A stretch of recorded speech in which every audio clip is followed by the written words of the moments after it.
transportation 80 years from now? In 8 years. Oh, in 80 years. Well. Mobility2088. それはね、2088年ですか? Yeah, I've been thinking about 80 years. Wow.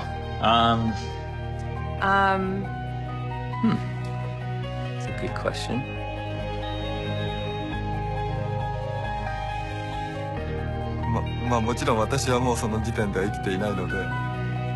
I can speculate, I guess. It's a great question. You asking me?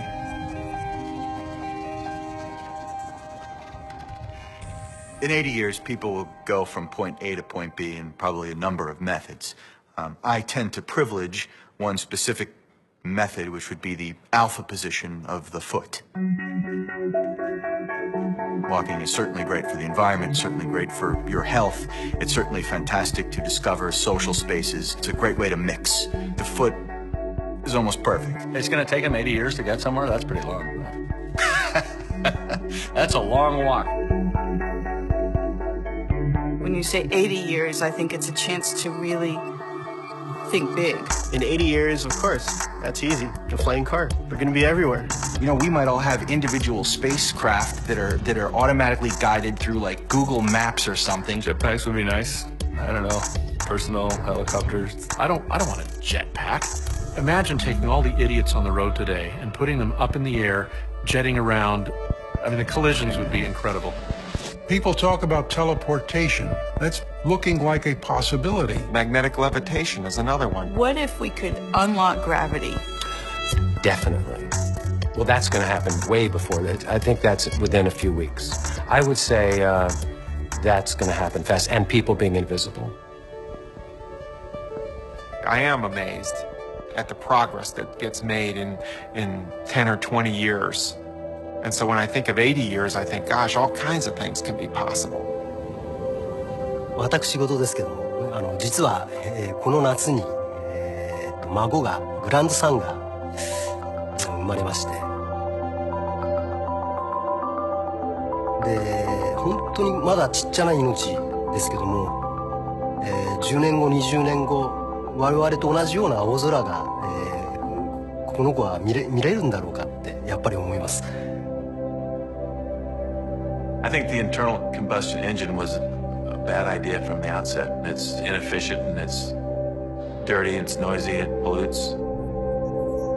We certainly have plenty of people in America right now who definitely don't want to give up gasoline until the last drop.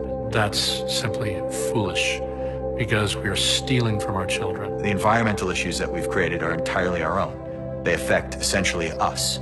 Nature will still be here when we're gone. We have only two choices. We either learn how to adapt with the planet, or we have to get off. John F. Kennedy had a great quote. If man created problems, man can solve them. Well, we are in a pickle. If you're going to generate large quantities of electric power, how do you do that? Wind, the ocean, the sun. You know, the sun produces 800 million gigawatts constantly. But here on the ground, sunlight isn't always available. We have clouds, we have nighttime. In space, you can build very large satellites, a mile across or more, which will generate hundreds of thousands of megawatts. The fuel that we'll use really is this stuff, water. Inside water is hydrogen. Hydrogen makes an excellent fuel. It burns cleanly. And when you burn it, the waste product is more water. The real changes for our society and transportation will not lie just in the fact that we have different fuel systems or different energy sources. How do we use those energy sources? That's really what's going to change our way of living. In the last 50 years, we have organized ourselves to make it so that we can't live without cars.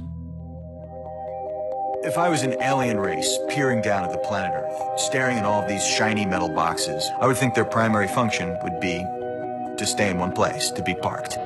For the last 100 years, cities have been designed around cars.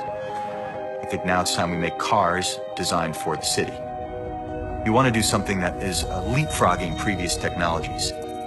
For instance, if you think of the cell phone, It's a fantastic device. And when you measure it against the landline, it's impossible to think, why would I use anything else but a cell phone? So the future car for a city, it's got to do the same thing that a cell phone has done with landlines. We want this kind of social mobility device. It's kind of a Facebook on wheels. The biggest change would be almost like you take your house with you, or you're kind of seamless when you leave.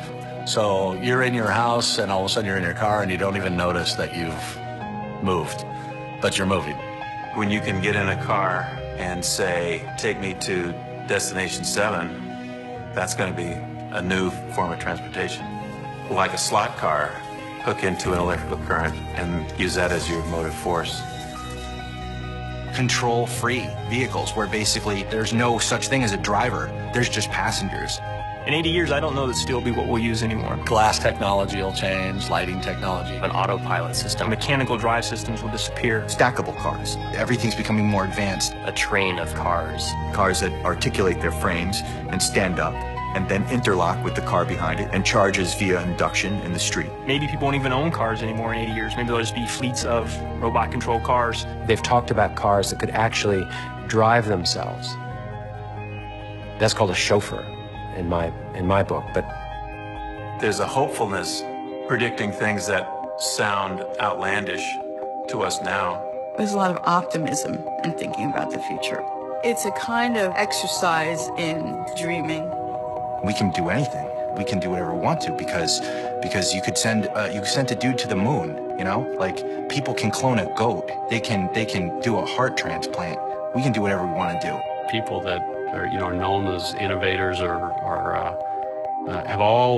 they've all had the vision to look beyond where they are today and see things that other people couldn't see and see new possibilities and new applications. I'm counting on being surprised. So far, history's never let me down. I've been surprised just from the time that I was a child till now. I'm amazed at watching my own kids and how they're living compared to the way I grew up.